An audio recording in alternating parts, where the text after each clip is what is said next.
the most merciful and the most beneficent. I am Dr. Maimuna Azhar. By profession, I'm a physiotherapist, and today I'm going to deliver a lecture on capacitor, which is the topic from medical physics. So, for the capacitor, we should know about electric field.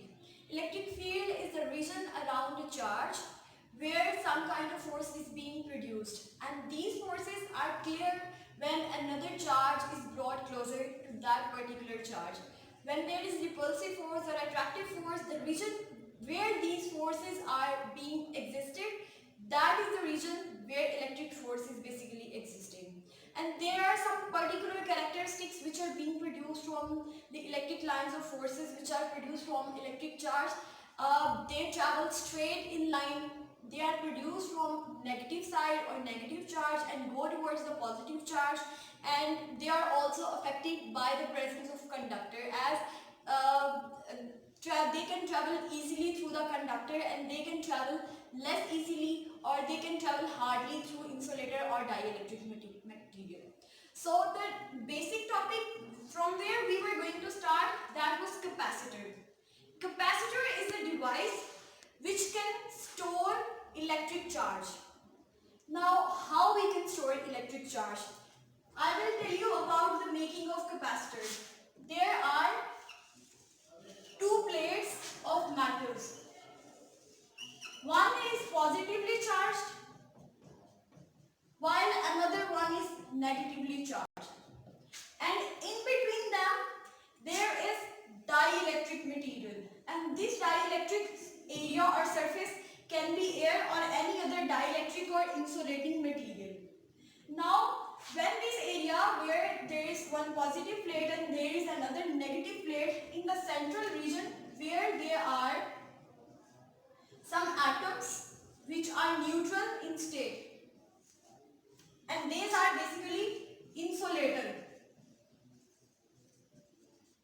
What will happen when the electric lines of forces are being produced in these materials from this to this side, from as these two forces, as these two plates are attracting each other, what will happen to this dielectric material? As this dielectric material have the central strong nuclei in which the electrons cannot leave their shell, but there will be some electronic distortion which will occur into these dielectric material, and there will be change of shape of these central atoms. What will happen to that shape? Let me just make it clear. For example, this is the starting shape and this is the positive side. So what will happen with the shape? The electronic shells will distort their shape as the negative side or the electron will move towards this region. As you can see clearly here, the electrons will tend to attract the positive plate.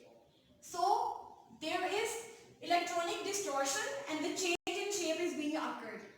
And when these forces, when this potential difference is being applied between the capacitor plates, when these plates are going to neutralize, they will move back to their central nuclei and their central position. So this is the basic phenomena or the process of capacitor. And capacitance is ability to hold electric charge. How much a capacitor can hold electric charge is its capacitance, and it is measured in the form of farad. In practical appliances, we use in the term of microfarad, that is 10 raised to power minus 6. And capacitance is also affected by some of the things where charge is mattering and also potential difference. There is one formula which is being used for the capacitor. Q is directly proportional to V. Means charge is directly proportional to potential difference. V is indicating potential difference out here. When we are going to finish it, proportionality, there would come Q is equal to CV, and C is the capacitance. Capacitance, which I told you already, ability to hold electric charge. So the relationship between C and V is inversely proportional. The charge is inversely proportional to potential difference.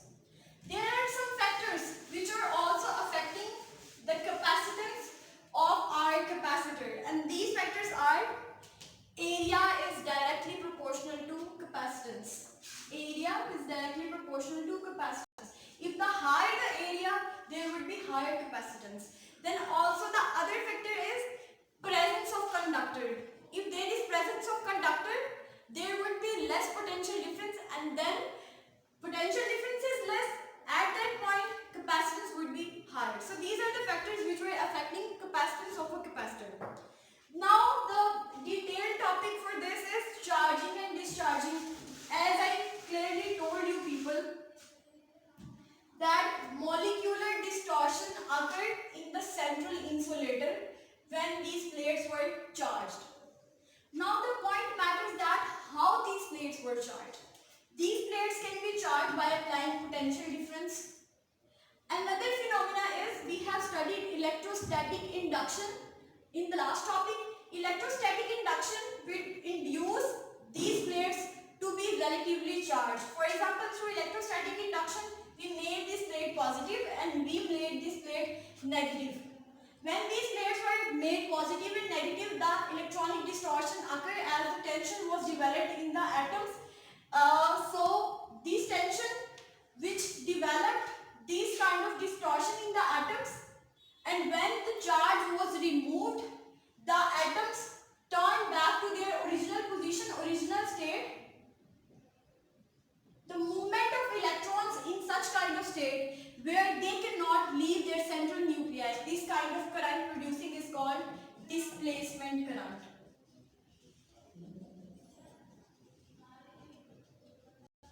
Displacement current is produced in these kind of insulators, and charging is being done when there is potential difference, and when we remove that potential difference or we connect these two plates together.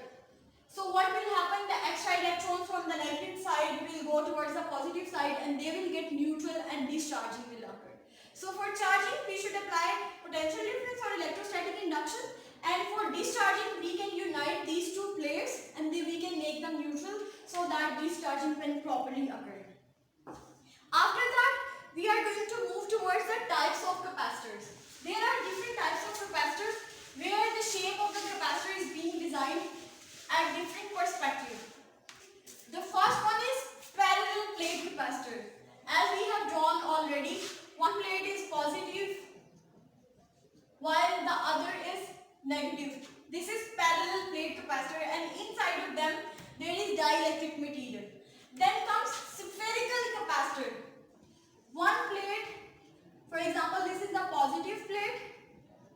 This is spherical or rounded, and this is the other plate which is negative in charge. This one is parallel and this one is spherical. There is another type of capacitor which is variable capacitor, in which there are different type of such kind of semicircular discs which are being designed. For example, there are two fixed plates, and in between them, in between that place, for example, these two are fixed plates, and in between them there are variable plates which are being induced at that place. For example, this one is fixed place, this one is variable plate, and this plate is moving as it's not fixed, and according to its movement there would be that type of capacitance which is producing from that. And the last thing about capacitor is its arrangement. As we know that we can arrange capacitors or group capacitors according to desired capacitance. So according to that we arrange capacitors into two forms: series capacitors and parallel capacitors. Parallel capacitors. Series and parallel capacitors. In series capacitors we arrange capacitors in series, while in parallel plate capacitors we arrange capacitors parallelly.